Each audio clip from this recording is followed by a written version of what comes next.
This is the CybrZoom channel, the brand, the news, the info. I'm Chuck Zoom. Let's get right into it. There's a lot of information that's trickling out about this wreck. This happened December 28th. It's not necessarily new news, but I figured I'd throw it up on the channel here.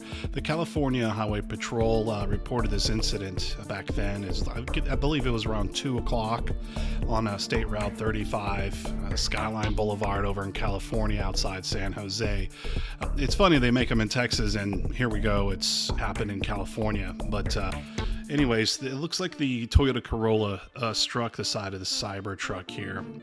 The two passengers in the pickup were not injured. The guy in the Corolla was not harmed either, but the photos of the incident, it looks like the Corolla actually sideswiped this side of the pickup truck. It wasn't an actual full-on collision, but it did look like the Cybertruck fenders the cladding around there was missing, and the side curtain airbags did in fact deploy, but not in the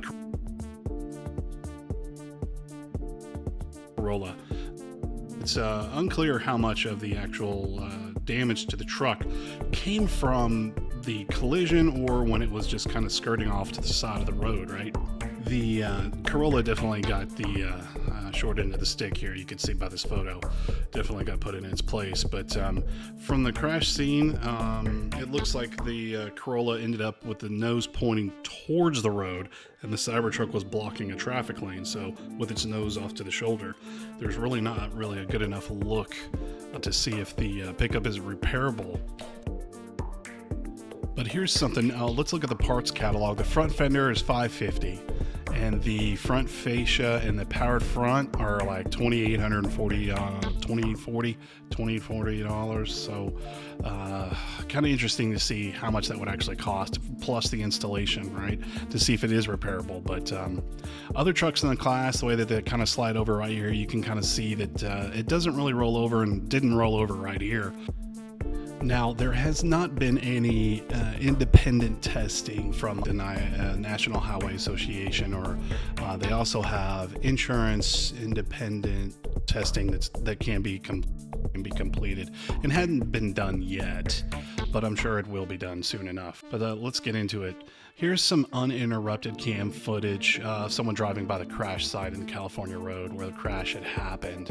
The level of the safety of the pickup truck is still a little bit, like I said, with its exoskeleton and exterior, kind of with the angular shape. Those features are going to affect the Cybertruck's, level of safety. The Tesla claims that it will be industry leading like the rest of their vehicles that they have out there, but of course, like I said, it hasn't been confirmed by the third parties yet. In the meantime, the vehicle is already on the roads.